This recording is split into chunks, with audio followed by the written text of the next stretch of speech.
Hello and welcome to Euroasia. I am Zuleika Zaman.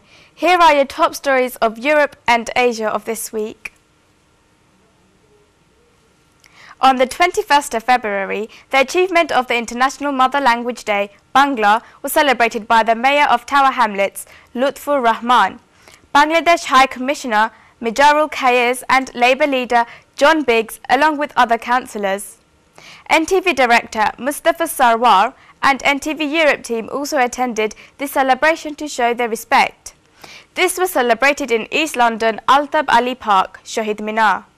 Bengali organisations and political parties, supporters, social groups and local people showed their respect to the people who gave up their life in 1952. Since 1999, UNESCO recognised this International Mother Language Day. More than 200 countries celebrate this International Mother Language Day. Leicestershire Asian Business Association and National Asian Business Association organised a meeting with NTV Europe's CEO Sabrina Hussain and Head of Business Development Joy Diproy. The meeting was held in the own office of Leicestershire Asian Business Association. The discussion of the meeting was that there should be a solid increase in business development of the Asian community. Sabrina Hussain volunteered to promote Leicestershire Asian Business Association along with National Asian Business Association, as she proudly mentioned that NTV Europe promotes Sri Lankan, Indian, Pakistani and European organisations, as well as promised that NTV will also in the same way promote and support both Leicestershire Asian Business Association as well as National Asian Business Association. They also agreed to help Sabrina Hussain to promote this development.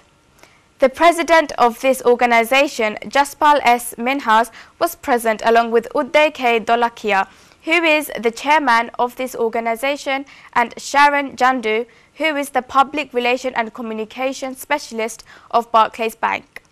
Leicestershire Asian Business Association and National Asian Business Association Authority has assured that this meeting has now created a friendly relationship with NTV.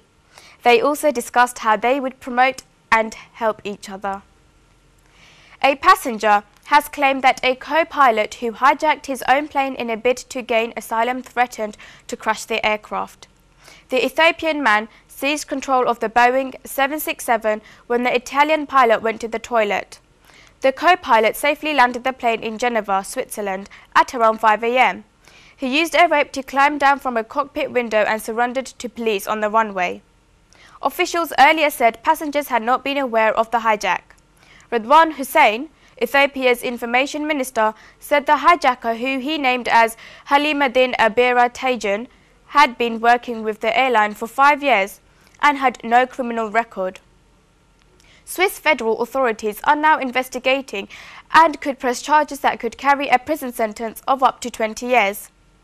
In Ethiopia, he could face up to 25 years in jail. The plane had 20 minutes of fuel left when it landed after being guided to the runway by 2 Italian fighter planes. It has been reported that British hospitals are paying doctors up to, and even in some cases, more than £3,000 a shift to cover. According to an investigation by the paper, it has become commonplace for agencies to be paid in excess of £1,000 to supply qualified staff. The demand comes from NHS Trust desperately trying to fill gaps in their casualty unit provision and includes everything from senior consultants to nurses. University Hospitals of Bristol, Foundation Trust and North Bristol Trust paid more than £1,000 for nursing cover. The paper continues that even relatively junior medical staffs are costing the NHS far more. Walsall Healthcare Trust is said to have paid £968 for a clinical support worker to work 11.5 hours last Christmas. Iqbal Ahmed, OBE, chairman of CMARC Group, Bangladesh-born British entrepreneur, he is known as one of the richest men in the UK. Last Wednesday, he visited NTV Europe and attended a meeting with NTV Europe CEO Sabrina Hussain. He toured around the NTV office and observed the editorial panel, production panel and the facilities which NTV has. He mentioned that NTV is one of the most technically richest TV channel in Europe. Iqbal Ahmed was immediately impressed by NTV. He sincerely thanked Sabrina Hussain for providing the experience of NTV's atmosphere. Sabrina Hussain also welcomed him and thanked him for visiting NTV and cooperating in the meeting with her. It was warned by Baroness Saida Wasi that the differences between various branches of Islam were being exploited to justify acts of religious extremism. In a speech during a trip to the Middle East, Baroness Wasi said that this will have dangerous implications. Islam was being used by extremists to cause tension, turmoil and terrorism. Her comments come just days after it emerged that a UK citizen had become the first known Briton to carry out a suicide attack in Syria. Abdul Wahid Majid from Crawley joined Jabhat al-Nusra and Al-Qaeda aligned group and drove a truck loaded with explosives into the gates of a prison in Aleppo. While the Syrian conflict is in part about the rule of President Assad, it also has a very significant sectarian dimension. Mr. Assad is supported by the Shia minority in Syria, while the opposition comes from the almost exclusively Sunni majority. Baroness Wasi pointed to Iraq, where more than 50,000 people have been killed as a result of sectarian terrorism, and in Pakistan, where she said in the past 2 years, more than 1,000 people have died in religiously inspired violence.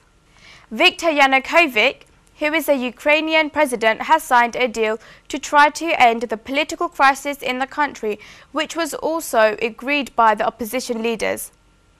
Under the agreement, a unity agreement government will be installed and a presidential poll will be held by the end of the year. The deal, reached after mediation by EU foreign ministers, also sees electoral reform and constitutional changes. The deal follows hours of talks and months of demonstrations on the streets of Kyiv and other cities. Dozens of protesters were killed by security forces on Thursday. The deal has been met with skepticism by some of the thousands of protesters who remain on Independence Square in Kyiv, with some saying they still do not trust President Yanukovych. The opposition leaders who signed the deal were booed and called traitors by a crowd in Independence Square, the focal point of the protests. The BBC Gavin Hewitt reports from Kyiv. A British Indian girl has been suffering from a rare disease, which has caused excessive hair development on her face and body. She has decided to stop cutting her hair after being baptized as a Sikh. Harnam Kaur, who suffers from polycystic ovary syndrome, started to grow a beard. The hair quickly spread to her chest and arms, and that made her the victim of taunts at school and on streets. Despite all the opposition, she took the step to bare her beard. Kaur said her mother and father did not want to support a beard, as they thought she would not be able to live a normal life if she had a beard. Unfortunately, there is no cure for the condition, but medicine is available to treat excessive hair growth and fertility problems. Kevin Peterson team announcement has been seen box office drama replaced by country excellence with the selection of Moeen Ali and Stephen Parry for the World T20 squad and Harry Gurney for the one-day squad for the Caribbean. Moeen, who is British-born Pakistani, and Parry have been consistently excellent for Worcestershire and Lancashire respectively. Moeen across all formats with bat and ball, Parry with his savvy left arm spin in one-day cricket. Crucially, along with James Treadwell, both Moeen and Parry bowl spin, the playing and purveying of which are almost certain to decide the World T20 scheduled as it is on the Bear, gripping pitches of Chittagong, Dhaka and Sylhet. Gurney's inclusion after the dull but ultimately useless service of being Mitchell Johnson's doppelganger for the purposes of giving England's batsmen practice against left-arm seam this winter is for the Caribbean leg only. Those are the top stories of this week. Thank you for watching. Please join me again next week. Stay safe and Allah Hafiz.